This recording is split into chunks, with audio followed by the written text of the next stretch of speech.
So very good afternoon to all of you guys. How are you all? चलो यार, तो fine ही होने चाहिए. आज हम लोग स्टार्ट करते हैं अपना. जो बच्चे आज न्यू आए हैं उनके लिए न्यू बैच स्टार्ट हो रहा है, और एग्जिस्टिंग वाले लोगों के लिए क्या हो रहा है? Existing batch contract. तो एक बहुत बहुत important chapter, around 30 to 35% average रखता है हमारे सिलेबस में. बस बैठ जाओ भाई, बैठ जाओ आराम से. अराउंड 30 to 35% वेटेज रखता है हमारे सिलेबस में. तो चाहे हम बात करें फाउंडेशन सीए की या बात करें सीएमए फाउंडेशन, दोनों ही सब्जेक्ट, दोनों ही लेवल के स्टूडेंट्स के लिए ये चैप्टर मोस्ट इंपॉर्टेंट चैप्टर है. क्या इतना सबको समझ में आ रहा है? तो आज हम लोग एक प्यारा सा चैप्टर शुरू करेंगे एंड खत्म होने में अराउंड 15 लेक्चर लग ही जाएंगे, 12 से 15 लेक्चर. क्यों? क्योंकि 230 पेज का अगर मैं बात करूं, 9 यूनिट्स है हमारे इसके अंदर. सीए की बात करूं तो मैं, सीएमए में आई गेस 4-5 यूनिट है ना, बस सीएमए में पूरा नहीं आएगा इस कॉन्ट्रैक्ट. 4-5 यूनिट सीएमए में है और 9 यूनिट पूरी की पूरी किसके अंदर है? सीए वाले बच्चों के लिए. तो यहां कौन कौन बच्चा ऐसा जो सीएमए वाला है? बस तो मेजॉरिटी बच्चा क्या है? सीए वाला बच्चा है. तो आप लोगों को मेहनत करनी है, आप लोगों को लेबर करना है, आप लोगों को स्ट्रगल करना है. But struggle in the sense ये नहीं, अब जितनी मेहनत करोगे उतना रिवॉर्ड आप लोगों के सामने आएगा. कॉन्ट्रैक्ट एक्ट की इंपॉर्टेंस क्या है, कॉन्ट्रैक्ट क्यों पढ़ना है, कॉन्ट्रैक्ट का बेस क्या है, कॉन्ट्रैक्ट की स्टोरी क्या रही है, हिस्ट्री क्या रही है, ये सारी चीज आज की क्लास में करेंगे. कुछ भी कॉन्सेप्चुअली ज्यादा नहीं स्टार्ट करेंगे आज, ड्यू टू आपको पता है वेदर कैसा है. अदरवाइज आज पूरा बेसिक हम लोग करके जाएंगे कि कॉन्ट्रैक्ट के अंदर क्या है, क्यों आया, और जब तक कॉन्ट्रैक्ट एक्ट नहीं आया था क्या उससे पहले भारत में कॉन्ट्रैक्ट होते नहीं थे, और अगर होते थे तो अगर कोई ब्रीच करता था तो उस केस में क्या होगा. कहते ना सबको समझ में आ रहा है? चलो यार, मुझे ना आप लोगों से आंसर चाहिए. एक बार फटाफट से मुझे बताना चैप्टर का पूरा नाम क्या है. मुझे सोच समझ के एक आंसर दो. इसके नाम के आगे ना वर्ड लिखा है इंडियन, और लिखा है कॉन्ट्रैक्ट, एक लिखा है एक्ट, एक लिखा है बाय. मेरा हर बार कोई भी सब्जेक्ट, कोई भी चैप्टर शुरू करता हूं तो सबसे पहले क्या पढ़ना है उसके बारे में ओवरव्यू ले लो. पीछे से शुरू करते हैं. What is the meaning of 1872? Year of commencement, जिस दिन ये पिक्चर में आया, या ईयर ऑफ एनफोर्समेंट बोल सकते हैं. क्या इतना सब बच्चों को समझ में आ रहा है? तो इसी का ही आंसर अगर मैं बात करूं, ये एक्ट जो हमारा है ये पिक्चर में आया था. 2 डेट होती है, एक दिन तो इस एक्ट को पास किया गया था और एक दिन इफेक्ट में आया था. चलो अभी डेट में नहीं कंफ्यूज कर रहे. इसका मतलब क्या? देखो,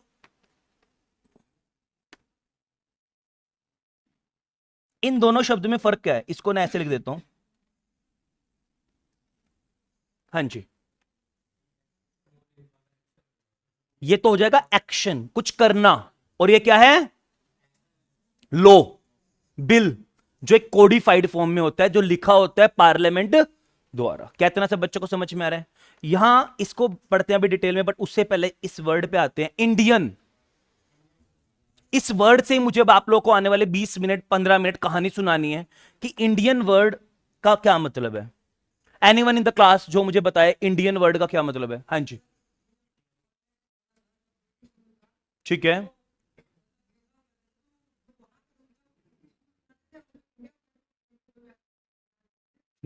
बिल्कुल ठीक है.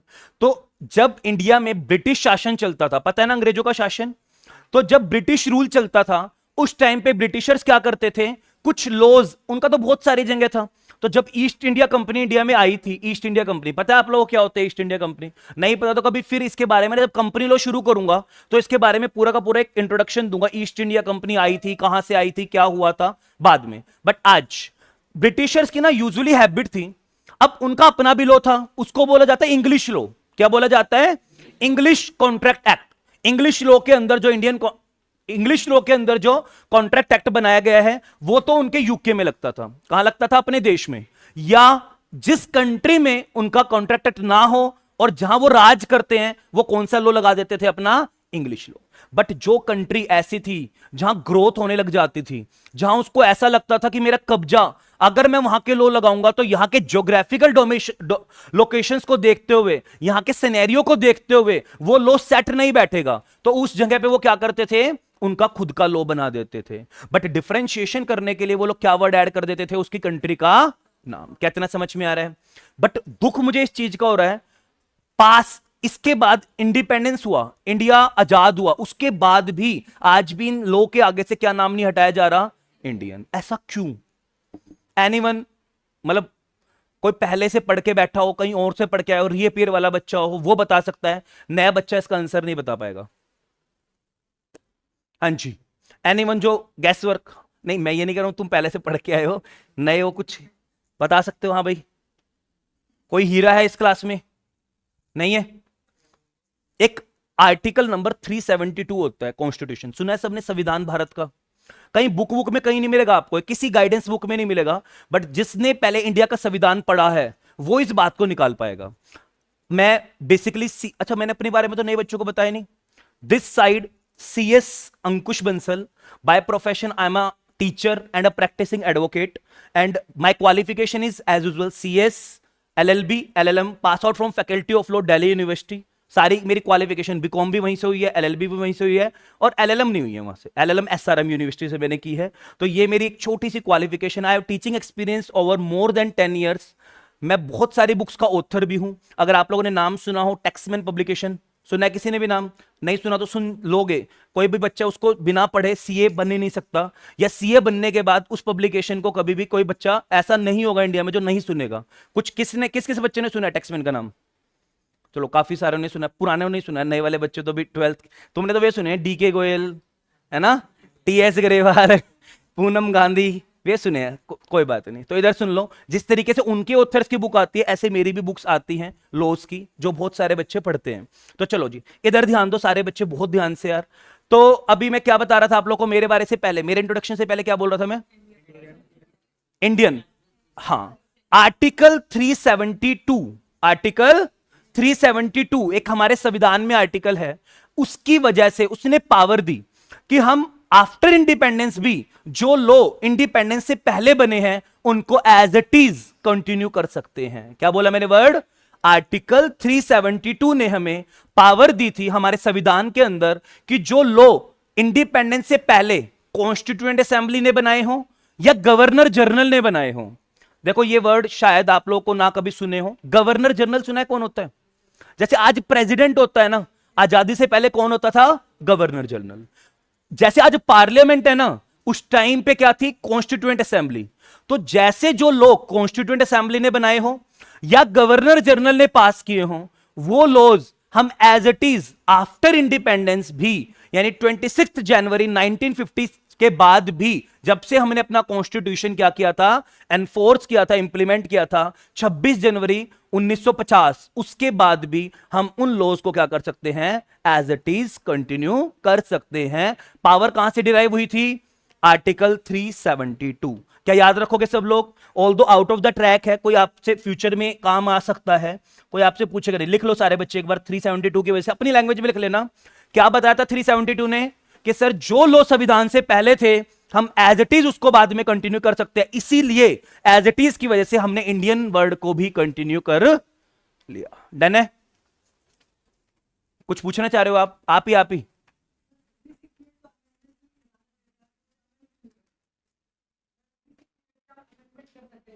368 आर्टिकल बोलता है कॉन्स्टिट्यूशन में अमेंडमेंट करने की, ना कि किसी लॉ में अमेंडमेंट करने की। Article 368 of the constitution of India, आपने कहां पढ़ा है इसके बारे में? कहां? हमारे वाली बुक में, CMA में। आर्टिकल 368 एक आर्टिकल होता है आपके ना बेसिक चैप्टर में, CMA वाले बच्चों को मिलेगा। अगर हमें किसी भी संविधान के आर्टिकल में अमेंडमेंट करनी है, अगर हमें कॉन्स्टिट्यूशन के किसी भी आर्टिकल के अंदर अमेंडमेंट करनी है, तो एक आर्टिकल दिया गया है 368, वो बोलता है जस्टिफाइबिलिटी ग्राउंड पे आप अमेंडमेंट कर सकते हो। बट और बच्चों के लिए नहीं है, आपके लिए है बस ये आंसर। बट किसको ध्यान रख के कि जो फंडामेंटल राइट्स हैं, जो हमारा प्रीएम्बल में बेसिक स्ट्रक्चर है, वो ना डगमगाए। मतलब ऐसा कुछ भी चेंज मत करना कि हमारे डेमोक्रेसी वगैरह इफेक्ट ना हो। तो तभी बोला गया कि वो जो आर्टिकल 368 आप बोल रहे हो, वो संविधान को अमेंड करने के लिए है, ना कि किसी लॉज को अमेंड करने के लिए। समझ में आ रही बात?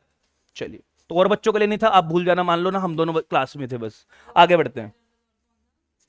गवर्नर जनरल, कॉन्स्टिट्यूएंट असेंबली, उस टाइम पे जो लॉ उन्होंने बनाए हैं, एज इट इज आजादी के बाद भी वो लॉ हमने कंटिन्यू कर। कुछ लॉज में हमें लगा कि हमें इंडियन वर्ड हटाना चाहिए, तो हमने क्या कर दिया? इंडियन वर्ड हटा दिया। जैसे कि Indian sale of goods act होता था, अभी बताऊंगा उसका बैकग्राउंड, वो वर्ड हमने इंडियन वर्ड उसको रिमूव कर दिया। और भी बहुत सारे लॉज है जहां इंडियन वर्ड हमने रिमूव किया और आज भी कंटिन्यू करते हैं। जैसे अगर मैं बात करूं इंडियन एविडेंस एक्ट, कभी सुना है किसी ने लो, मतलब नाम सुना है, एविडेंस सबूत तो सुना होगा। तो आज भी उस लो के आगे क्या नाम लिखा है? इंडियन। स्टैंप सुना है, स्टैंप ड्यूटी लगती है, आज भी उसके नाम के सामने क्या लिखा है? इंडियन स्टैंप एक्ट 1899 ईयर है। क्या सब बच्चों को इतना बेसिक क्लियर हो रहा है कि सर इंडियन वर्ड क्यों आज भी हम यूज कर रहे हैं? Sir due to article 372। Done है जी सब बच्चों को? ठीक है, अब बिना ध्यान से सुनना है। एक क्वेश्चन सब बच्चों के ना दिमाग में आना चाहिए।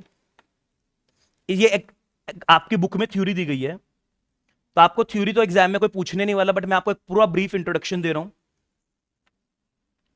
इधर देखो, ये ना दो चीजें हैं। कोई बच्चा मुझे पहली बात ये बता पाएगा एक्ट का मतलब क्या होता है? Act, anyone in the class जो मुझे एक्ट के बारे में बता पाए? बोलो बोलो।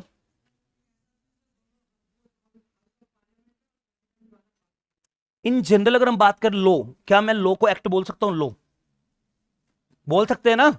लो although is a wider term, act is a narrower term. ध्यान से सुनना, हम लोग लो वर्ड क्या पढ़ रहे हैं हम लोग आज अपने सिलेबस में? बिजनेस लो। लो क्यों बनाए जाते हैं पहले मुझे बताओ? वाई? लो की क्या जरूरत आन पड़ी हमारी सोसाइटी में जो हमने लो बनाए? वाई? अच्छा, और कुछ? क्या मैं इन जनरल बात करूं, कोई प्रॉब्लम होगी सोसाइटी में, कोई स्कैम हुआ होगा सोसाइटी में? जैसे मान लो लोग है ना पैसा मार रहे थे, लोग बैंक्स का ना पैसा मार रहे थे, जिसकी वजह से बैंक्स की एनपीएस बढ़ रही थी। सुनिए वर्ड आपने सोसाइटी में, नॉन परफॉर्मिंग एसेट्स, मतलब बैंक के ना डेट बढ़ते जा रहे थे, लोग पैसा मारे जा रहे थे, इस वजह से बैंक दिवालिया हो रहे थे। बैंक्स ने ना क्या करना शुरू कर दिया था, बैंकरप्ट हुए जा रहे थे बैंक्स, इंसॉल्वेंट हुए जा रहे थे बैंक्स। तो इन प्रॉब्लम्स को देखते हुए, प्रॉब्लम थी, हमने लेटेस्ट बाय लेटेस्ट जो लॉ पास किया, क्या पास किया पार्लियामेंट ने? Insolvency bankruptcy code. और भी बहुत सारे पास किए, सारफेसी एक्ट, और भी बहुत सारे पास किए, डीआरटी एक्ट। कुल मिला के बिल्कुल लेमन तरीके से बात करें, अगर समाज में कोई भी प्रॉब्लम होगी, क्या होगी समाज में? कोई भी प्रॉब्लम होगी, तो उस प्रॉब्लम को बार बार कोर्ट में केस जाएंगे, प्रेशर जाएगा गवर्नमेंट के ऊपर, स्टेट गवर्नमेंट के पास, सेंट्रल गवर्नमेंट के पास, कि यार ये प्रॉब्लम आ रही है, ये प्रॉब्लम आ रही है, ये ऑनलाइन फ्रॉड्स हो रहे हैं, सर ये ऐसा हो रहा है, डाटा चोरी हो रहा है, ये हो रहा है। तो बार बार एक्शन जाएगा, गवर्नमेंट क्या आ जाएगी? अपनी पिक्चर में आ जाएगी, अटेंशन में आ जाएगी गवर्नमेंट। देन गवर्नमेंट क्या करेगी? एक कमेटी को बनाती है, ध्यान से सुन लो, पूरे सिलेबस में काम आएगी ये चीज। देन गवर्नमेंट क्या करती है? एक कमेटी का गठन करती है, एंड उस कमेटी को बोला जाता है स्टैंडिंग कमेटी। क्या बोला जाता है? स्टैंडिंग कमेटी को बनाती है। देन वो स्टैंडिंग कमेटी क्या करती है? उस प्रॉब्लम के रूट कोज तक जाती है। कारण क्या है भाई? ये ऑनलाइन फ्रॉड हो रहे हैं, चोरियां हो रही हैं, कारण क्या है? कि सर हमारे इंटरनल कंट्रोल स्ट्रांग नहीं है, जो हम ऐप है अनऑथोराइज्ड ऐप को पब्लिक ज्यादा यूज कर रही है। तो ये बहुत सारी प्रॉब्लम्स को ना वो लोग है ना लिख लेते हैं एक जगह, क्या कर लेते हैं? एक ड्राफ्ट बिल तैयार कर लेते हैं कि सर ये प्रॉब्लम आ रही है समाज में, इस वजह से सर हमें क्या आ रही है प्रॉब्लम? फ्रॉड हो रहे हैं। देन एक यूनियन कैबिनेट के सामने वो सारी चीज पेश की जाती है in the form of return form में। कैबिनेट पता है कौन होता है? जो रूलिंग पार्टी है, जैसे मोदी गवर्नमेंट है, उसके सारे मिनिस्टर्स के सामने पेश किया जाएगा यूनियन कैबिनेट, या स्टेट है तो कैबिनेट वर्ड यूज करेंगे कि सर ये प्रॉब्लम आ रही है, आप एक बार देख लो। और हमने ना इसके ऊपर एक बिल बना के दिया है, मतलब इसका सॉल्यूशन भी क्या है, लो कैसे बनाने हैं। एक्सीडेंट ज्यादा हो रहे थे रोडों पे, बेस्ट एग्जांपल लेते हैं जो आप लोगों को रोजमर्रा की जिंदगी में सोचते होंगे, एक्सीडेंट हो रहे थे रोडों पे। अब कैसे बचे यार, बच्चों की जान जा रही है, एक्सीडेंट हो रहे हैं, ट्रैफिक जैम हो रहे हैं। इन प्रॉब्लम्स के लिए ना कमेटी बनाई गई, स्टैंडिंग कमेटी। उन्होंने क्या प्रॉब्लम बताई भाई एक्सीडेंट्स की? या ट्रैफिक रूल्स बना दो, अगर रेड लाइट पे या फिर ओवर स्पीड के चलान कटेंगे तो काफी हद तक पब्लिक क्या हो जाएगी? रुक जाया करेगी, जिससे एक्सीडेंट कम हो जाएंगे। हेलमेट का रूल बना दो, बट फिर भी इफेक्टिव नहीं हो पाई वो चीज। क्यों? क्योंकि फाइन पेनल्टी पहले के टाइम के थे कम कम कम कम। फिर इन्होंने क्या किया? उस फाइन पेनल्टी को बढ़ा दिया कमेटी ने। उससे क्या हुआ? लोगों को डर हो गया, यार अगर मैं रेड लाइट जंप करूंगा ना, पहले 500 रुपए लगते थे, 5,000 रुपए लगेंगे, मुझे रेड लाइट जंप नहीं करनी। क्या वो अपने आप ओवर स्पीड करना बंद कर देगा? क्या अपने आप जो रेड लाइट में वहां से लोग आ रहे होंगे तो क्या उनका एक्सीडेंट कम हो जाएगा? क्या हेलमेट पहनने के पीछे भी पर्पस ये था कि गिरोगे, सिर्फ चलान कटने से बचना नहीं, गिरोगे तो हमारे पास क्या हो जाएगा? शायद सबसे ज्यादा इंजरी होती है सर में और उसकी वजह से डेथ होती है, तो क्या वो बच जाएगा? तो क्या ये problem root cause standing committee ने निकाल के लेके आए कि सर इस तरीके से एक्सीडेंट कम हो सकते हैं, मौत कम हो सकती है इंडिया में? उन्होंने इनके ऊपर बिल बनाया, लॉ बनाया इसका सॉल्यूशन, सर हेलमेट लगा दो, ओवर स्पीड का चालान लगा दो, ये कर दो, वो कर दो। और इस लॉ को परफॉर्म करने के लिए, एग्जीक्यूट करने के लिए, इंप्लीमेंट करने के लिए वहीं पे एक मशीनरी भी बनाई जाती है, लाइक ट्रैफिक पुलिस। क्या समझ में आ रहा है सबको? हर लॉ के अंदर एक अथॉरिटी को पावर दी जाएगी, सेंट्रल गवर्नमेंट को, स्टेट गवर्नमेंट को, कि भाई ये लॉ को अगर कोई ब्रीच करता है ना, लॉ को अगर कोई नहीं मानता, तो क्या करना, आप इसको फाइन पेनल्टी वगैरह इंपोज करना। क्या इतना से बच्चों को समझ में आया? अब ये बिल बनके कहां पहुंच जाता है? कैबिनेट के सामने। जब कैबिनेट इसको पास कर देता है, हम बोलते हैं ना मोदी गवर्नमेंट बिल लेके आई। अबे मोदी ने थोड़ा बिल बनाया है, बनवाया तो उन्होंने स्टैंडिंग कमेटी से। जैसे किसानों का बिल आया, ये एमआरपी वाला जो बिल है, ये मोदी ने थोड़ा बनाया है, बनाया किसने है? कमेटीज ने। बट रखा किसके सामने गया है? Union cabinet. पार्लियामेंट से पहले किसके पास जाता है? Union cabinet. मतलब मोदी के जितने भी मिनिस्टर्स हैं जो जीते हैं इलेक्शन, हर बैठ के और उसको पढ़ते हैं, देखते हैं। उन्होंने पास कर दिया। भाई तुम पास ही ना करते, उन्होंने क्या कर दिया? पास कर दिया। फिर कहां रखा जाता है कोई भी बिल? लोकसभा, राज्यसभा। क्या सब बच्चों को समझ में आ रहा है? जब लोकसभा राज्यसभा इसको अप्रूवल दे देते हैं, उसके बाद लास्ट में कहां रखा जाएगा? प्रेसिडेंट के सामने। जब प्रेसिडेंट इस पे अपनी एसेंट दे देगा, क्या दे देगा? एसेंट, मतलब अपनी कंसेंट दे देगा, उसके बाद इस बिल को क्या मान लिया जाएगा? क्या मान लिया जाएगा? एक्ट। क्या मान लिया जाएगा? एक्ट। क्या सब बच्चों को समझ में आ गया? तो क्यों बनाए गए हैं लॉ? बिल्कुल रट्टा नहीं मारना। क्यों बनाया गया act? To regulate the society. समझ में आ रही बात? To maintain the law and order in the society, to maintain the peace in the society. क्या रट्टा मारना पड़ा लॉ के बारे में, या लॉजिक क्लियर होगा क्यों बनाए गए हैं? तो ये ना डिटेल में हम लिखेंगे बाद में। ये चैप्टर नंबर 1 पूरा का पूरा इन चीजों के ऊपर है, तो इनको ना भी लिखो तो चलेगा। अभी हमें क्या समझना है, एक्ट के अंदर क्या क्या होता है। एक्ट किस किस चीज का कॉम्बिनेशन होता है? कोई बच्चा बताएगा मुझे? हाँ जी, एक्ट किस किस चीज का कॉम्बिनेशन होता है? ठीक है। अबे तुम नहीं पढ़ते क्या ना लायको? बाबूजी की तरह आए हैं क्लास में जज जुज के। इधर ध्यान दो। क्या होता है? सारे नए वाले बच्चे बोलो एक बार। अबे बोलो, इतनी इतने ही बच्चे बैठे हैं। सेक्शंस। अच्छा, इससे भी पहले पता है एक्ट किस में डिवाइड होता है? चैप्टर्स में। किस में डिवाइड होता है? जैसे मैं आज अपने प्रेजेंट एक्ट की बात करूं, इसमें कितने चैप्टर थे? 11। कितने चैप्टर थे? 11।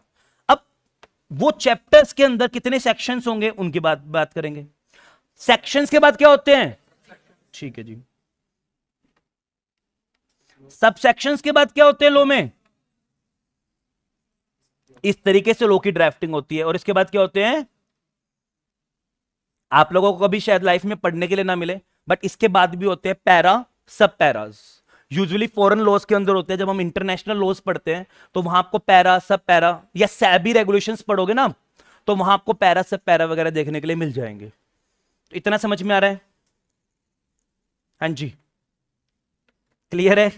सेक्शंस, सब सेक्शंस, क्लोज, सब क्लोज। जब इन सबको मिला दो तो क्या बन जाता है?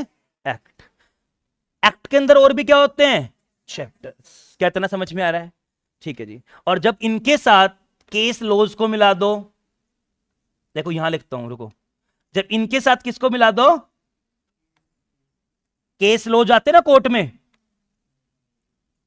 या कई बार क्लैरिफिकेशन देती है गवर्नमेंट, या कई बार गवर्नमेंट क्या देती है? नोटिफिकेशन पास करती है,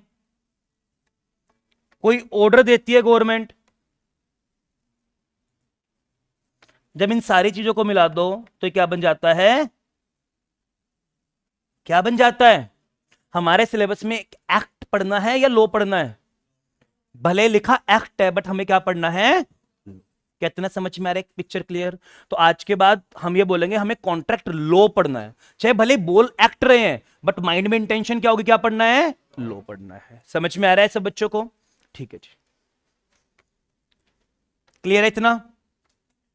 अभी समझो सारे बच्चे, कहानी क्या हुई हमारे इस चैप्टर के अंदर। इससे पहले हम बात करेंगे कहानी क्या चली पीछे। लिखना नहीं है कुछ भी, समझते जाओ बस।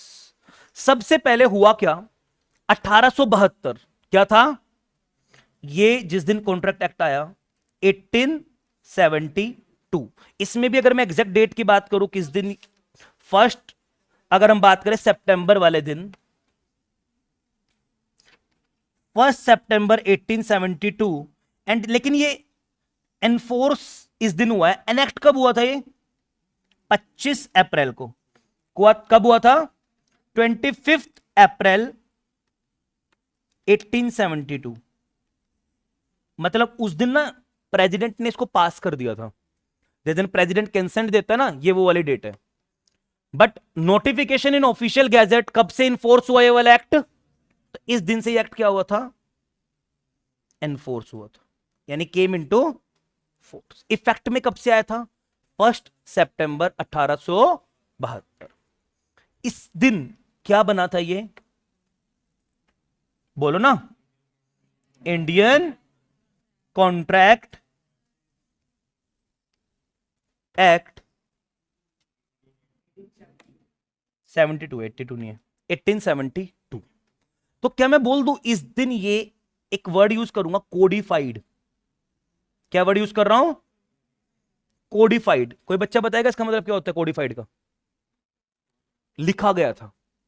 कई बार आज से पहले चीज लिखी नहीं गई थी, मतलब एवं ही चलती थी, आपके कोर्ट केसेस के बेस पे, रिलीजन बेसिस पे चलती थी। बट उस दिन इस चीज को क्या कर दिया गया था, लिख दिया गया था फॉर्मल रूप में। क्या समझ में आया, यानी इस चीज को रेगुलेट कर दिया गया था, इसके लिए अलग से कोई एक्ट बना दिया गया था। बट सवाल ये हमारे सामने आता है, सर क्या इससे पहले, बिफोर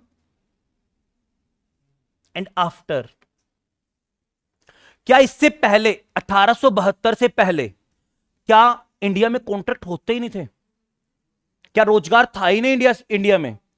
तो फिर उस टाइम पे, अच्छा इस एक्ट का बनने का मतलब क्या है, अब जितने भी भारत में कॉन्ट्रैक्ट होंगे उनको कैसे रेगुलेट किया जाएगा, इस इंडियन कॉन्ट्रैक्ट एक्ट के जरिए, रेगुलेट या गवर्न थ्रू या बाय आईसीए।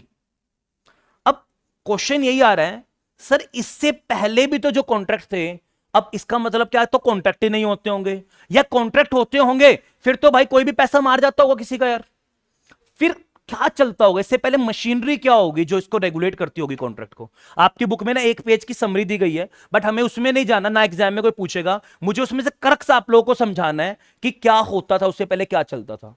हाँ जी, देखो आप लोग नहीं बता पाओगे तो इधर सुनो ध्यान से सारे बच्चे। इससे पहले ना 3-4 फेज में चीजें थी। बिल्कुल सबसे पहले, बिल्कुल 16-17 सदी की बात कर रहे हैं, भारत में ना हिंदू लॉज चलते थे, क्योंकि India is a Hindu country. उसके बाद जब मुगल्स आए थे, ये लोग अरेबिक लोगों को, मतलब इस्लाम को इंडिया में लेके आए, बट सबसे पहले इंडिया क्या थी, एक हिंदू रिलीजन, हिंदू कंट्री। तो सबसे पहले बिल्कुल स्टार्टिंग में इंडिया के अंदर, बिल्कुल स्टार्टिंग में यहां फर्स्ट फेज में, ये क्या बना दिया मैंने फर्स्ट फेज में सबसे पहले भारत में क्या होता था, हिंदू लॉ के थ्रू इनको गवर्न किया जाता था। क्या किया जाता था, हिंदू लॉज। किसी ने सुने वेदास, स्मृति, श्रुति, धर्मवेद, किसी ने सुने, तो उनके थ्रू क्या किया जाता था, इनको गवर्न। अच्छा वहां भी सीधा थोड़ा ना लिखा था कि तुम कॉन्ट्रैक्ट कर लो, 18 वेद होते हैं ना शायद, 18, अब मुझे नहीं, हाँ फिर वो 18 क्या होते हैं, उपवेद होते होंगे, जो भी है अब यार मुझे नहीं पता। कुल मिला के क्या है, ये 4, स्मृति, श्रुति और क्या है, अच्छा ठीक है भाई, मेरे को भी नहीं पता है वेद। देखो मैं पंडित आदमी नहीं हूं तो मुझे इतना नहीं पता, सुनो ध्यान से।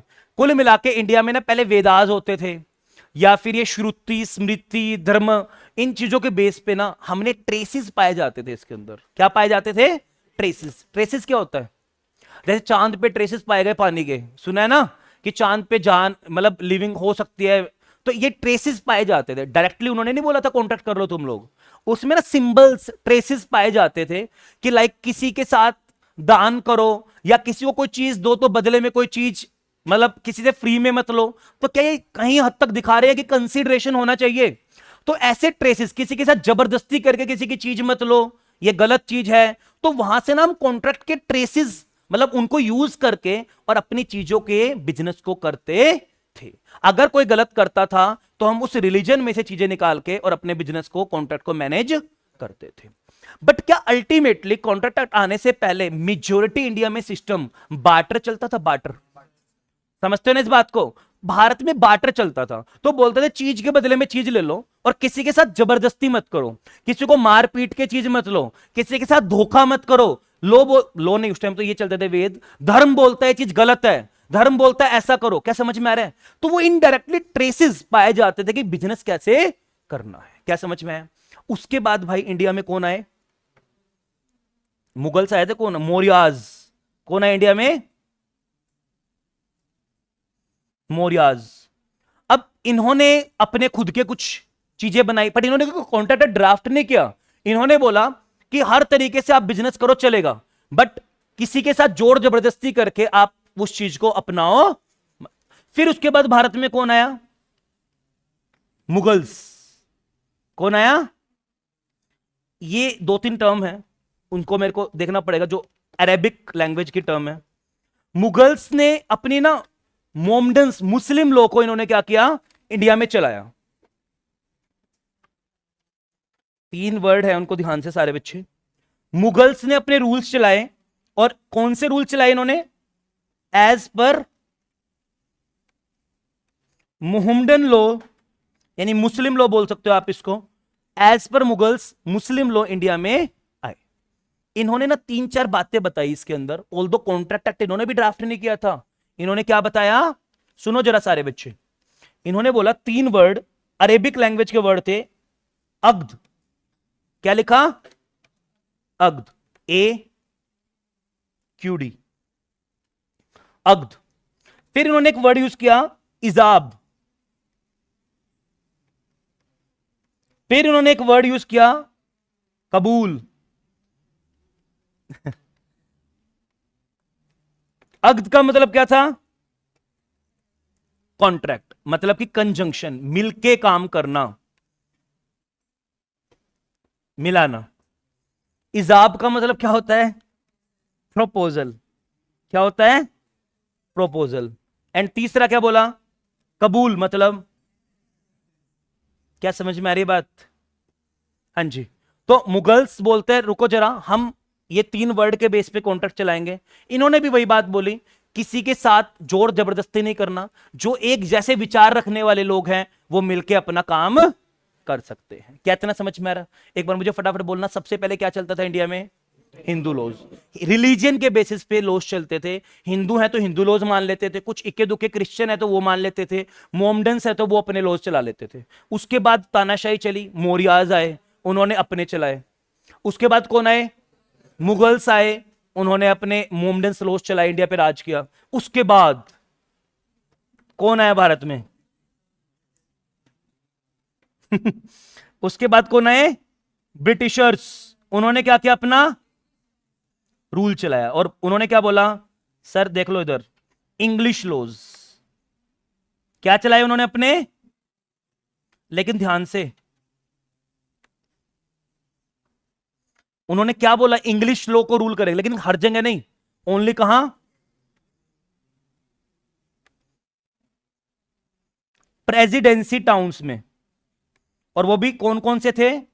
प्रेसिडेंसी टाउन्स ऑफ कौन कौन से? कैलकाटा था, एक मिनट रुको, मद्रास और बॉम्बे। कैलकाटा, मद्रास एंड बॉम्बे। उन्होंने क्या बोला? रुको जरा, कैलकाटा, मद्रास, बॉम्बे में हमारे, अगर वहां कोई भी कॉन्ट्रैक्ट करता है और कोई किसी के साथ चीट करता है तो कौन से लॉ लगेंगे? English law. लेकिन ओनली कहां लगेंगे? Presidency towns. कौन कौन सी? कैलकाटा थी, मद्रास थी और बॉम्बे। अच्छा, ये लो पता है क्या बोलते थे इंग्लिश लॉ? मान लो दो अलग अलग धर्म है, इंग्लिश लॉ में क्या लिखा था? मान लो ये पर्सन है हिंदू, और ये कौन है? मुस्लिम। इनके बीच में ना कॉन्ट्रैक्ट हुआ, कोई भी बात को लेके कॉन्ट्रैक्ट हुआ। अब ये ना मुकर गया मुस्लिम, ये लास्ट में क्या करता है, डिफॉल्ट, ठीक है, चीट कर देता है इसको हिंदू को। मुझे इंग्लिश लोग क्या बोलते थे, ध्यान से सुनना, प्रेसिडेंसी टाउन की बात कर रहा हूं ओनली मैं। इंग्लिश लोग बोलते थे, अब इसका रिलीजन क्या बोलता है, इसका रिलीजन अलग अलग है, ये बोलेगा हिंदू लोगों को मानो, डिफेंडेंट यानी मुस्लिम बोलेगा किसको मानो। अच्छा, इसको ना जो हिंदू ने केस कर दिया कोर्ट में, इसको क्या बोला जाता है, प्लेंटिफ। सुना है कभी ये वर्ड, क्या बोला जाता है इसको, प्लेंटिफ। और जिसके अगेंस्ट केस किया इसको क्या बोला जाता है, डिफेंडेंट। क्या इतना समझ में आ रहा है, कहां सुना आप लोगों ने वर्ड प्लेंटिफ डिफेंडेंट, नहीं पुराने नए वाले बच्चों से पूछ रहा हूं, कभी सुने थे वर्ड। जो कोर्ट में केस करता है, कहीं लिख लेना कॉपी के पीछे कहीं पे भी, जो केस करता है उसको क्या बोलते हैं, प्लेंटिफ। क्या बोलते हैं, प्लेंटिफ, प्लेंटिफ नहीं प्लेंटिफ बोलते हैं।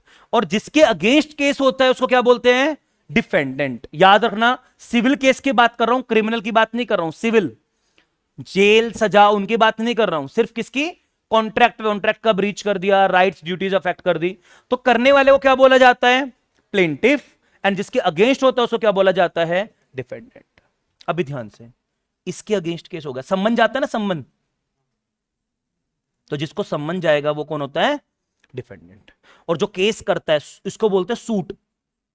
कभी भी लॉ में केस नहीं बोलते, क्या बोलते हैं, सिविल में बोला जाता है सूट।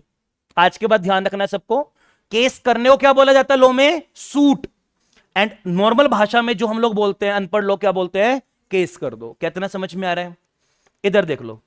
अब सवाल यह है, इंग्लिश लॉ में क्या आंसर दिया। हिंदू बोल रहा है मेरे लॉ लगाओ, भाई मेरे साथ गलत हुआ है। मुस्लिम बोल रहा है मेरे लॉ लगाओ, मेरे साथ गलत हुआ है, मतलब मैंने गलत किया वट एवर द केस में भी। तो अब मुझे बताओ किसके लॉ लगने चाहिए, हाँ जी, हाउ मेनी से हिंदू यानी प्लेंटिफ के लॉ लगने चाहिए, हाउ मेनी से मोमडन्स लॉज, एक भी नहीं। और जो आंसर नहीं दे रहे वो वे बताओ यार दोबारा से, हाउ मेनी से सर मोमडन्स लॉज लगने चाहिए, एक भी नहीं। हाउ मेनी से हिंदू लॉ, आंसर सबको देना है, सारे मेजोरिटी यूनानिमस। और आप भाई बीच के लगा लो, जो उनसे में फायदा ज्यादा मिले। आंसर इज डिफेंडेंट वाला रिलीजन के लॉ लगेंगे, जिसके ऊपर केस करना है उसके लॉ लगेंगे। क्या सबको समझ में आ रहा है। तो इंग्लिश लॉ बोलता था जिस बंदे ने गलत किया है उसके लॉ लगेंगे, जिसके साथ गलत हुआ है उसके लॉ नहीं लगेंगे। क्या समझ में आया। इंग्लिश लॉज प्रेसिडेंसी टाउन में लगते थे ना, बस वो 3 जगह, तो वहां अगर किसी के साथ गलत हुआ है तो वो केस कर सकता है। और इंग्लिश लॉ बोलते थे जिसके अगेंस्ट केस करना है उसके धर्म वाले लोग को खोला जाएगा, एंड जो उसके लॉज में बोला गया है कि वो चीज गलत है तो उसको वो माननी पड़ेगी। और सही भी बात है यार, भाई तुम्हारे धर्म में वो चीज गलत है, मेरे धर्म में वो चीज ठीक थी, मैंने कर दी, तुम्हारे में गलत थी और फिर भी तुमने करी तो लायबल माने जाओगे ना। तो पहले अपने धर्म को मानते थे ज्यादा, तो इसीलिए बोला गया तुम दूसरे के धर्म को जाकर चीजों को मानो ना मानो चलेगा, तुम्हें अपना धर्म तो मान लो कम से कम। समझ में आ रही बात। तो ये चीज बोली गई थी। बट जो और अदर कंट्री रह गई इसमें, अदर पार्ट ऑफ कंट्री में क्या लगता था, बोलोगे अदर में, हाँ जी, यहां चलता था ये क्या हो रहा है, कहां, मैं तो यहां लिख रहा हूं वहां क्यों जा रहा है।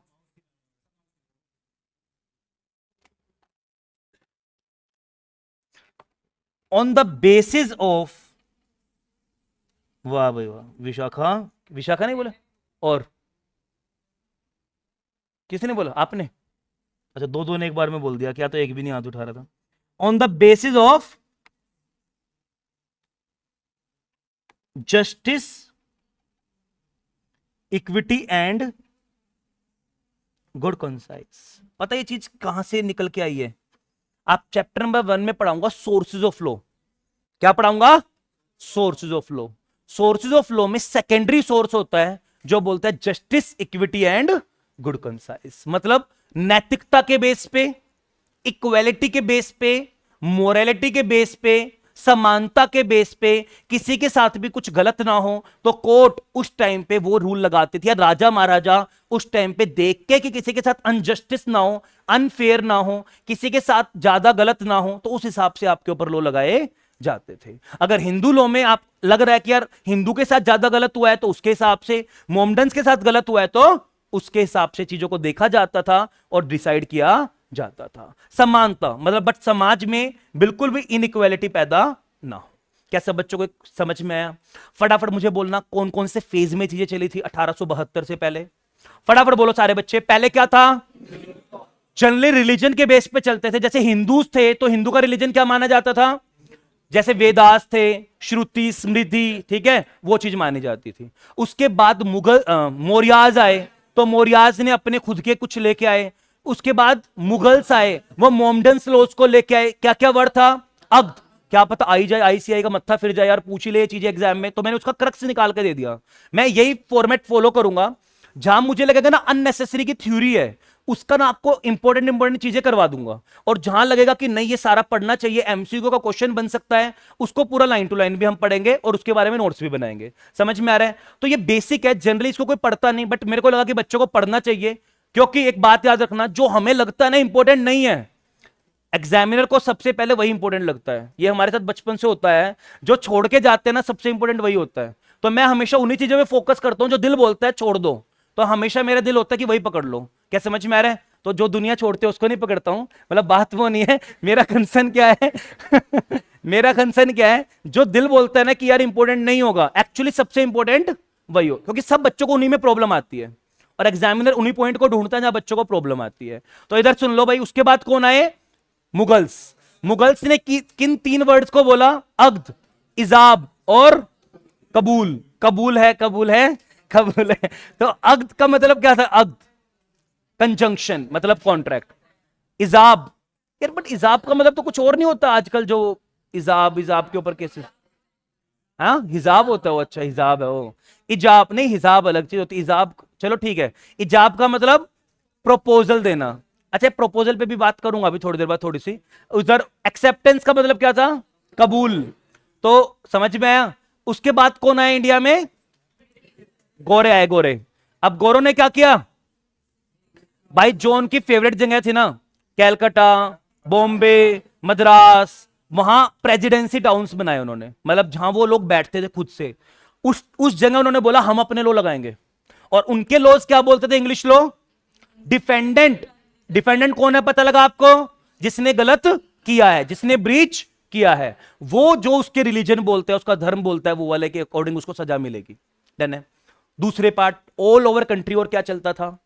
Justice, equity, good conscience. क्या सब बच्चों को क्लियर है? डन है, ठीक है जी। तो अगर किसी को नोट तो खैर क्या ही करोगे, पिक वगैरह क्लिक करनी है तो आराम से घर जाके कर लेना, फटाफट कर लो। पिक्स क्लिक करनी है तो कर लो, क्योंकि सारा एक बेसिक बनता चला जाएगा, जब आप उसके बाद रीड करोगे तो सब चीजें आसान लगेंगी, फिर फटाफट से कर लो। राम, भाई साहब मर जाऊंगा मैं तो गर्मी में। वो नहीं चलाया क्या? खराब है?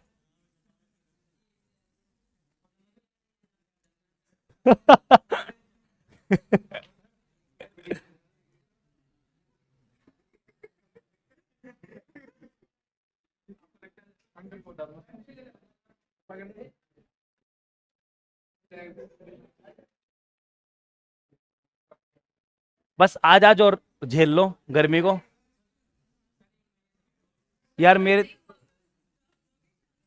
यार क्लास तो लेनी पड़ेगी यार, मैं क्या करूं बताओ, मैं तो बिल्कुल नहीं चाहता हूँ ऐसे एनवायरनमेंट में लेना। कोई बात नहीं, होने दो, तभी तो करवाया है। इंस्टाग्राम का और यूट्यूब का ऊपर।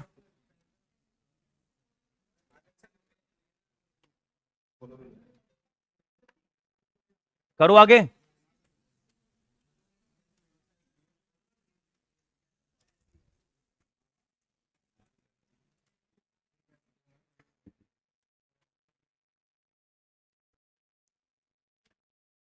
डन है जी। अब है ना, मुझे कुछ बातें बताओ सारे बच्चे सोच समझ के। मैं बता रहा हूं चलो पहले, जो इंडियन कॉन्ट्रैक्ट एक्ट है ना, सुनते जाओ।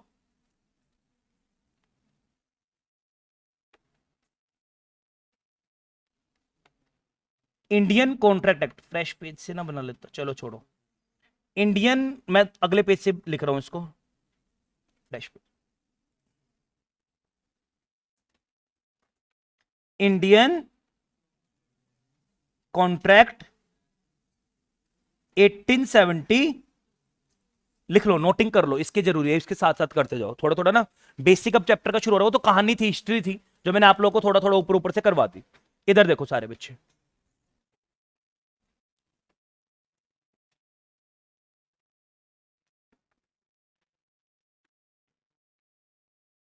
ये कब फॉर्म किया गया। अगर आप इसके बाद मॉड्यूल ना भी पढ़ो ना, तो मैंने सारे मॉड्यूल में से जो इंपॉर्टेंट चीजें ना, जो पूछ सकता है, वो सारा मैं आप लोगों को कवर कर रहा हूं।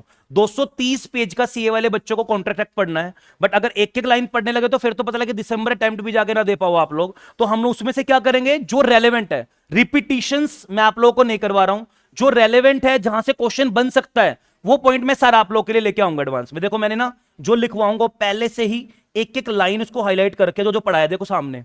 एक काम करो, इसको देखो, पढ़ो पढ़ो एक बार, सामने जो हिस्ट्री लिखवाई है फटाफट देखना। बस ये येलो जो कर रखा है ना, वो देख लो। जो क्रक्स था इसमें, सिर्फ अननेसेसरी चीज हटा के वही आप लोगों को समझाया है, और वही क्लास में नोट्स बनवा दूंगा। ये भेज दूंगा ना पीडीएफ, ग्रुप में ही भेज दूंगा ये वाली। ये पर इसको पिक पिक मत क्लिक करना, ये भेज दूंगा, चैप्टर ही है तो। इधर देख लो, देख रहे हो जो जो मैंने वर्ड बस पढ़ाए आप लोगों को, कबूल, इजाब, एंड ओनली रिक्वायरमेंट क्या थी, जबरदस्ती मत करो किसी के साथ, नॉर्मली लो। फिर उसके बाद कौन आए थे इंडिया में, ये नहीं पढ़ना था अननेसेसरी का, कौन आए इंडिया में, पढ़ो पढ़ो, ब्रिटिशर्स। फिर उन्होंने क्या किया, पढ़ो।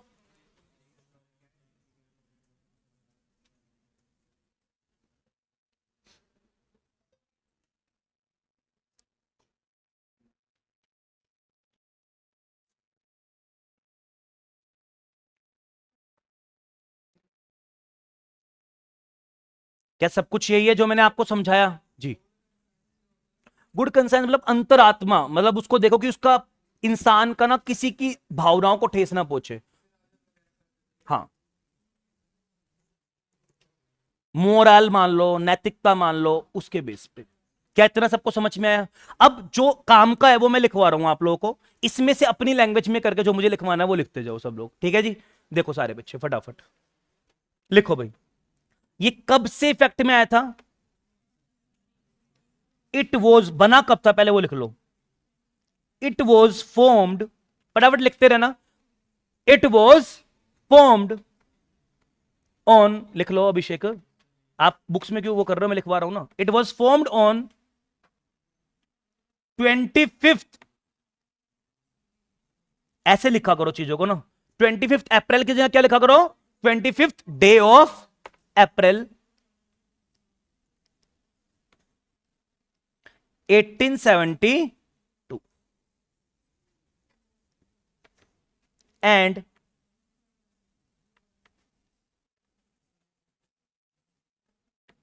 केम इनटू फोर्स, मतलब इफेक्ट में कब से आया,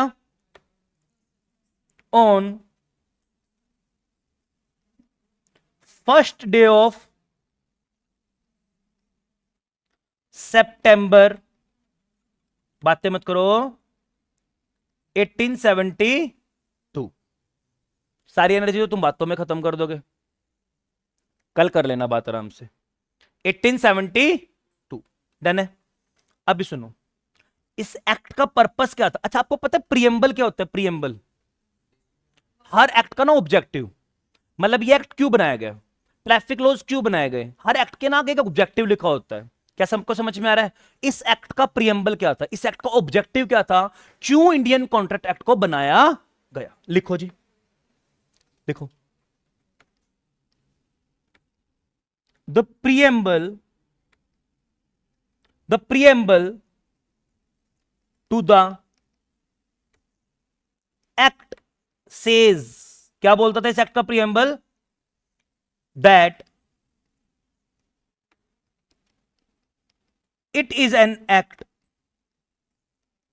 इट इज एन एक्ट, ये वो एक्ट, एक्ट बड़े वाला करना, it is an act to define and amend certain parts of the law relating to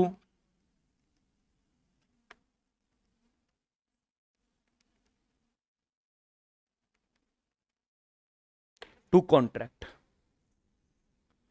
आपको ना बहुत सारे लॉज में एक लैंग्वेज लिखेगी मिली हुई, जैसे आप कंपनीज एक्ट में पढ़ाऊंगा तो वहां लिखा जाएगा to define, to amend and to consolidate. एक बार ना एक लैंग्वेज लिखना और फिर काटेंगे उसको। To define, amend and to,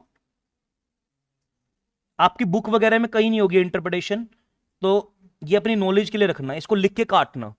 कुछ कुछ लॉज में ना आपको प्रीएम्बल में दिखेगा कंसोलिडेट भी करता है। कंसोलिडेट का मतलब क्या होता है? जोड़ना। यानी जो आज से पहले के इंडियन कॉन्ट्रैक्ट एक्ट होंगे, उन जो बिखरे पड़े होंगे, कोई किसी लॉ में पढ़ता, कोई किसी लॉ में पढ़ना पड़ता होगा, उन सबको लाके क्या करता है? कंसोलिडेट। बट क्या ये वर्ड यहां लिखा है? क्या ये वर्ड पढ़ के मैं ये बोल सकता हूं कि आज से पहले इंडिया में कोई कॉन्ट्रैक्ट एक्ट ही नहीं था? फिर यस और नो? 1872 से पहले जब कोई कॉन्ट्रैक्ट एक्ट था ही नहीं तो ये किसको कंसोलिडेट करता? तो इसीलिए यहां पे वर्ड क्या नहीं यूज किया गया? To consolidate. ये पढ़ के हम पता लगाते हैं कि पहली बार कोई लॉ आया है, आज से पहले इसके ऊपर एक्ट नहीं था, जनरल चीजों से इसको गवर्न किया जाता था। क्या मैंने क्यों बताया कि ये पहली बार जब बना? एक तो हिस्ट्री बता दी, बट अगर हिस्ट्री आपने ना भी पढ़ी होती तो क्या प्रीएम्बल पढ़ के आप आगे फ्यूचर में किसी भी लॉ को पता लगा पाओगे? यस और नो? इसकी एक इंटरप्रिटेशन और भी होती है। अगर कंसोलिडेट वर्ड होता तो इट मींस इसने बहुत सारी जगह, जैसे ना आईबीसी एक लो, इंसॉल्वेंसी बैंक्रप्सी कोड, कभी सुना है लो का नाम? इंसॉल्वेंसी बैंक्रप्सी कोड, उसने जितने भी छोटे छोटे लो इंसॉल्वेंसी के बारे में डील करते थे सबको खत्म करके और एक जगह कंसोलिडेट कर दिया। मान लो जो प्रोविजन डीआरटी एक्ट में थे, कंपनीज एक्ट में थे, पार्टनरशिप एक्ट कल ही बच्चों को करवाया और एक क्लोज था, मैंने बोला था कि नवंबर में 2016 में अबॉलिश डिलीट हो चुका। क्यों हुआ? क्योंकि वो लोग कंसोलिडेट करता था। मान लो पार्टनरशिप की डिसोल्यूशन के प्रोविजन थे, अगर कोई इंसॉल्वेंट हो गया उस वजह से डिसोल्व हो जाएगी। अब आईबीसी आने के बाद वो सारे प्रोविजन जो डिफरेंट डिफरेंट लॉ में स्कैटर्ड थे ना, उन सबको लाके उसने क्या कर दिया था? कंसोलिडेट। क्या समझ में आ रहा है लॉजिक कंसोलिडेट का? नहीं आ रहा तो दोबारा सुनो। मान लो इंसॉल्वेंट को इंसान हो रहा है, पार्टनरशिप इंसॉल्वेंट हो रही है, कंपनी इंसॉल्वेंट हो रही है। भाई पहले ना प्रॉब्लम होती थी, कोई जा रहा है कंपनी लॉ में, कोई जा रहा था पार्टनरशिप एक्ट में, कोर्ट भी पागल हो जाती थी, मैं कितने लॉ पढ़ूं यार, कभी पर्सनल लॉज में आ रहा है, कभी किसी में जा रहा है, कभी उसमें जा रहा है, कभी डीआरटी में, कभी सारफेसी में। यार कोर्ट कहती थी मैं एक लॉ में मैं बचाऊं तो दूसरे में मजे ले जाता है बंदा। तो इन चीजों से प्रॉब्लम आके एक कंसोलिडेट करके एक्ट या कोड बनाए जाते हैं, बट ये वाला वो नहीं था, क्योंकि आज से पहले कोई कहीं कहीं पे कॉन्ट्रैक्ट हमें देखने के लिए नहीं मिला था। क्या सबको समझ में आया? जैसे कि आईबीसी आया तो उसने कंसोलिडेट किया था सारे इंसॉल्वेंसी लॉज को। पार्टनरशिप एक्ट में एक चीज बोली गई थी, आप लोगों ने कभी 11th 12th में सुनी होगी, कि अगर कोई पार्टनर इंसॉल्वेंट हो जाते हैं तो हम डिसोल्व कर देते हैं किसको? पार्टनरशिप फर्म को। बट आईबीसी आने के बाद ये वाला प्रोविजन को क्या कर दिया गया? ओमिट। आज लॉजिक समझ में आया? जो उन क्लासेस में मैंने बोला था इसको ओमिट कर दिया गया है। अब प्रैक्टिकली नहीं चलती है चीज, क्योंकि एक अलग से स्पेशल लॉ बन चुका है और वो जनरल लॉज के ऊपर क्या करेगा? प्रिवेल करेगा। क्या पार्टनरशिप एक्ट का पर्पस डिसोल्यूशन करवाना था या पार्टनरशिप बनवाना था? बनवाना। तो अगर वो जनरल चीजें बोल देता है बीच में कि चलो डिसोल्व कर लो, और स्पेशल लॉ ही डिसोल्यूशन के लिए आ गया इंसॉल्वेंसी के लिए, तो क्या वो इंसॉल्वेंसी के ऊपर ओवररूल कर जाएगा उन पर्टिकुलर लॉज में? तो वही चीज बोल रहा है, बट कंसोलिडेट वर्ड यहां पे ऐड नहीं है, तो इट मींस कोई पहले कॉन्ट्रैक्ट एक्ट इंडिया में नहीं थे। कैसे बच्चों को इतना क्लियर है? बहुत बढ़िया यार। आगे चलिए, कहां तक लगेगा ये लो? हर एक्ट का सेक्शन 1, हर एक्ट का सेक्शन 1 हम जब कभी भी पढ़ेंगे तो हमें यह पता लग जाएगा इस लॉ का छोटा नाम क्या है। क्या इसको मैं आईसीए बोल सकता हूं? आईसीए। फिर आईसीआई क्या करेगी? नहीं बोल सकते। इसका छोटा नाम भी सेक्शन 1 में क्या लिखा है? Indian contract act. क्या समझ में आ रहा है? अगर किसी चैप्टर के एक्ट में सेक्शन 1 में निक नेम लिखा हो, छोटा नाम लिखा हो, शॉर्ट टाइटल, तो ही उसको आप छोटा नाम बोलना। इनकम टैक्स एक्ट, क्या आईटी एक्ट बोल दूं उसको मैं? नहीं, क्योंकि उसके सेक्शन 1 में पूरा का पूरा नाम लिखा है, इसलिए मैं उसको क्या बोलते हैं हम लोग? Income tax. Company law, companies act, क्या सीए एक्ट बोल दूं? फिर वो आईसीआई क्या करेगा, कंपनीज एक्ट पूरा बोला जाता है। बट वहीं पे अगर किसी एक्ट के अंदर सेक्शन 1 पढ़ना होता है हमें हमेशा, उसमें अगर लिखा है छोटा नाम निकनेम, तो हम क्या वर्ड यूज कर सकते हैं, निकनेम, नहीं तो हमें पूरा का पूरा चैप्टर का नाम ही यूज करना पड़ता है। तो ये इसको कहीं पे भी निकनेम नहीं दिया गया, तो इसको हम लोग क्या पढ़ते हैं, इंडियन कॉन्ट्रैक्ट एक्ट। कहां कहां तक लगेगा, किस किस के ऊपर लगेगा, वो भी सारी चीज कहां जाके पढ़ते हैं, सेक्शन 1 में। क्या समझ में आया, तो इसका सेक्शन 1 क्या बोलता है, कहां तक लगेगा, ये लिखो, it extends to whole of India including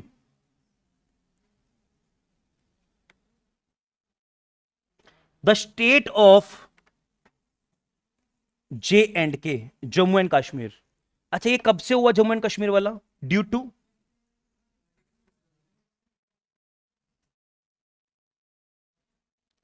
the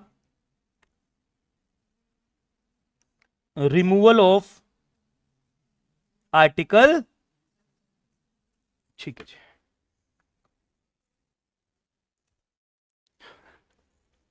चले आगे भाई, तुम्हारे ऊपर तो हवा आ भी रही है, यहां तो बिल्कुल कुछ नहीं हो रहा मामला। मुझे टेंशन आज की नहीं, मुझे कल की है। तुम तो वहां मजे ले लोगे, वहां वो एसी के बाद तो यहां तक भी नहीं आएगी वो। नहीं, तुम तो फिर भी चलो मजे में हो जाओगे, वो तो यहां भी नहीं आएगी। फैन जब तक ठीक नहीं होगा ना, या फिर साइड वाला फैन नहीं लगेगा, जब तक काम नहीं चलेगा। वही वाला टेबल तो नहीं, वो वाला लगता है ना, वो वाला फैन, वो लग जाएगा। हाँ, तार क्यों हिलेगी, नहीं, तार से लो, कुछ भी नहीं होता तार वार हिलने से, तार से नहीं होता कुछ भी। हाँ जी, चलो चलो भाई, चलो आगे ध्यान दो, कोई नहीं। इधर देखो, ये एक्ट ना, ये एक्ट दो पार्ट में डिवाइडेड है, बहुत ध्यान से लिखो सारे बच्चे इसको। कितने सेक्शंस है इसके अंदर टोटल, इट कंटेन्स, बिल्कुल आज बेसिक बता रहा हूं, ज्यादा कॉन्सेप्ट में नहीं लेके जाऊंगा। इट कंटेन्स टोटल कितने सेक्शन है, कोई बच्चा बताएगा, पहले बता रखा है तुम लोगों को, हाँ जी, लिखो, it contains total 266 sections. Total कितने सेक्शन थे,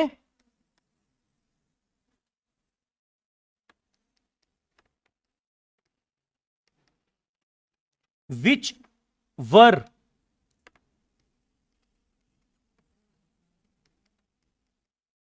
divided into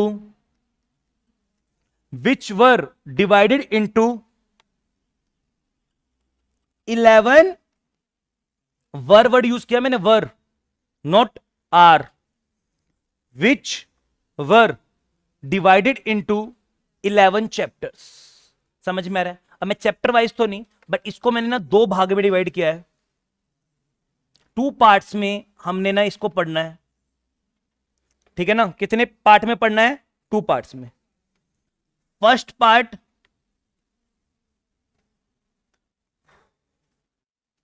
सेकंड पार्ट, ठीक है ना।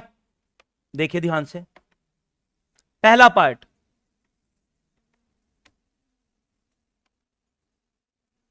Section 1 to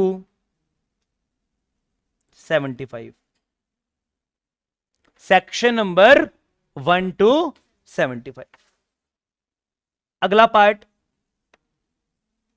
section number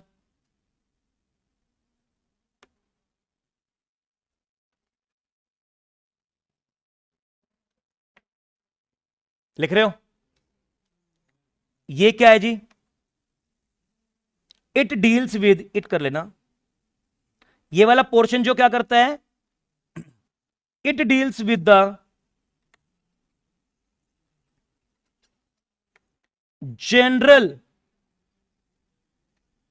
principles of the law. कौन सा law, law of contract.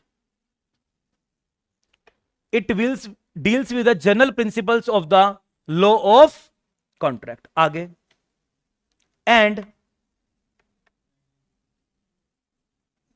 Therefore applies to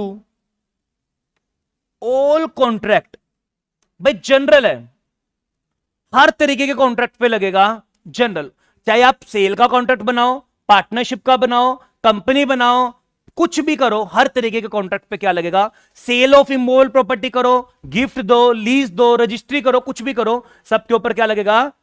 contract. Therefore applies to all contract,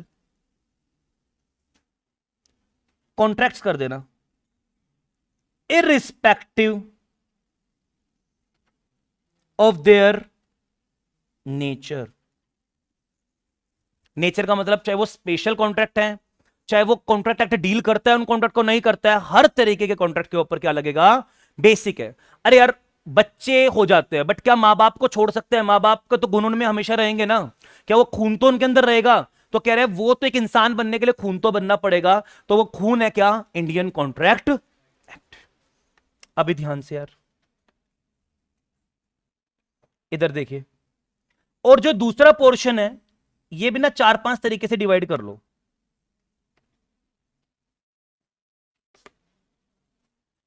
लिखो section number 76 to 123। दूसरा लिखो सेक्शन नंबर 124 से 147, 148 टू 181, 182 टू 238, सेक्शन नंबर 239 से 266। क्या समझ में आ रहा है? ये था स्पेशल। ये कौन सा पोर्शन था? Special contract. कौन से थे ये? स्पेशल। लिख लो इसके नीचे एरो लगा के, यहां ऐसे लगा लेना, इतना गैप कर देना बीच में। लिख लो ये कौन से थे?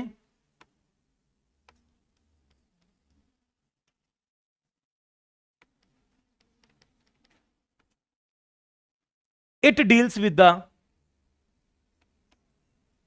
विद दो हटा देना, it deals with certain special kinds of contracts. ये सब पे नहीं लगेंगे, जो जो टाइप बताया गया है उस टाइप के है तो लगेंगे, वरना नहीं लगेंगे। डन है? इधर देखिए, अगर इसकी बात करें, ये वाला, सॉरी सॉरी सॉरी सॉरी, ये वाला,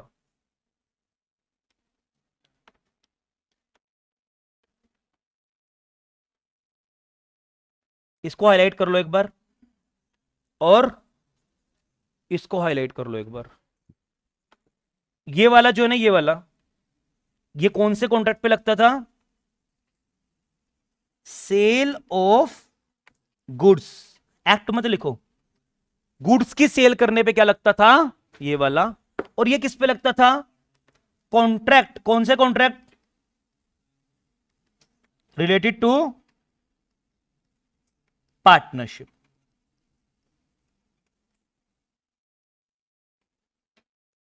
क्या बात समझ में आ रही है सब बच्चों को? और ये जो है ये किस पे लगता है? कॉन्ट्रैक्ट ऑफ, पढ़ेंगे हमारे सिलेबस में है, इंडेमनिटी एंड गारंटी। और ये contract of bailment and an bailment and pledge, BAILMENT।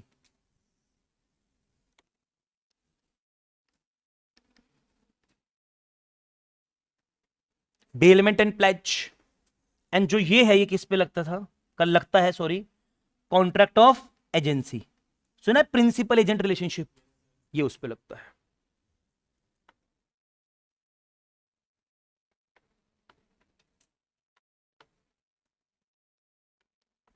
ये आज भी एप्लीकेबल है इंडिया में,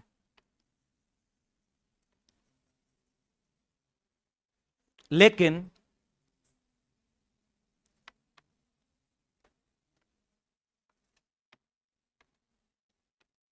ये क्या हो चुके हैं, खत्म हो चुके हैं। क्यों, अभी रीजन लिखेंगे, ठीक है। ये वाला कॉन्ट्रैक्ट रिलेटेड टू पार्टनरशिप, ये दो खत्म हो चुके हैं क्योंकि इनके दोनों के ना सेपरेट एक्ट बन चुके हैं। बच्चे बड़े हो गए हैं, जब घर में बच्चे बड़े हो जाते हैं उनको सेपरेट रूम चाहिए होता है ना, हाँ जी। जब घर में बच्चों की थोड़ी और बड़े होकर शादी हो जाती है, जब उनको अलग से घर चाहिए होता है ना, तो वही बात मान लो, जब हमारे देश में सेल्स बढ़ती गई, सेल्स का स्कोप बढ़ता गया, कारोबार बढ़ता गया, तो कह रहे यार जनरल कॉन्ट्रैक्ट था ना, वो इन चीजों को ना इतना इंपॉर्टेंस नहीं दे पा रहा था, मतलब उसके थ्रू ना सेल्स को रेगुलेट करना बड़ा मुश्किल हो रहा था। काफी सारी चीजें थी जो सेल्स के टाइम पे करनी पड़ती थी और वो कॉन्ट्रैक्ट एक्ट में होती नहीं थी, फिर प्रॉब्लम आती थी, इसीलिए हमने उसका अलग से लॉ बना दिया। कब बना दिया, लिख लो इसी के अंदर, कब बनाया था, कोई बच्चा बताएगा, बताना एक बार मुझे जरा फटाफट से देख के, डेट बताना, वो एग्जैक्ट डेट कब बनाया था। 1 जुलाई को ही बनाया था क्या, ना, 1 जुलाई 1932, 30 सॉरी, 1 जुलाई 1930 वाले दिन हमने इसको अलग कर दिया। और ये जो था ये सितंबर में था, 1 सितंबर था शायद, चलो ईयर लिख देते हैं इसका बस। ये कब, 1932 में अलग से एक्ट बनाया, क्या, इंडियन वर्ड आज भी इसके आगे मौजूद है, इंडियन पार्टनरशिप एक्ट 1932। और इसके लिए क्या बना दिया गया अलग करके, इंडियन, बाद में रिपील हुआ था ना, Indian sale of goods act 1930। फिर अराउंड 33 साल के बाद जाके 1963 में ये वर्ड, 1963 में जाने के बाद ये वर्ड हटा दिया एंड क्या छोड़ दिया, सेल ऑफ, सेल्स नहीं बोलना, सेल ऑफ गुड्स एक्ट, और यहां क्या छोड़ दिया, इंडियन वर्ड आज भी मौजूद है। क्या सब बच्चों को लॉजिक समझ में आ गया। अब ना इंडिया में पार्टनरशिप्स बढ़ती जा रही थी, सेल्स बढ़ती जा रही थी, तो पुराना law, traditional law, Indian contract act उन सारी प्रॉब्लम्स को टैकल नहीं कर पा रहा था, हैंडल नहीं कर पा रहा था। बच्चे बड़े हो गए, अब उनको सेपरेट घर चाहिए था, तो उसके लिए अलग से घर दे दिया। बट क्या वो अपनी नींव भूल सकते हैं।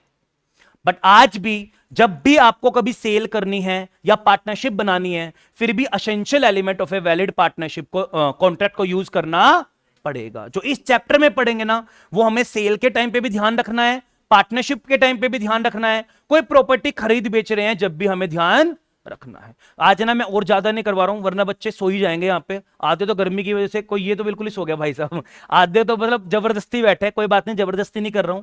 होप सो नेक्स्ट क्लास तक माहौल नॉर्मल हो जाए, पर शोर मचाओगे जब भी होएगा तो क्या होगा, नेक्स्ट क्लास में हम लोग आगे प्रोविजंस को लेके बढ़ेंगे, क्योंकि बेनिफिट नहीं यार जबरदस्ती करने का। मैं ऐसा लग रहा है कि जैसे स्कूल के मास्टर होते थे ना, लंच के बाद रिसेस होती थी, लंच में हम गर्मी में खेल वेल के आते थे और जबरदस्ती नींद आती थी, और जब पढ़ाते थे वो वाला फील आ रहा है मुझे आज पढ़ाने में। तो वो नहीं पढ़ाना मुझे यार। नेक्स्ट क्लास पूरा बेसिक से शुरू करेंगे, कॉन्ट्रैक्ट क्या होता है एंड ऑल दैट, ठीक है जी। तो उम्मीद है सब बच्चों को समझ में आया होगा, छोटी सी क्लास, ठीक है जी। फिर मिलते हैं नेक्स्ट क्लास में। For the timing bye bye, take care, जय हिंद, गॉड ब्लेस यू यार, bye bye to all of you यार। आ गए तुम लोग, वो कहां है तुम्हारे दो दोस्त, आ नहीं रहा, कोई बात नहीं।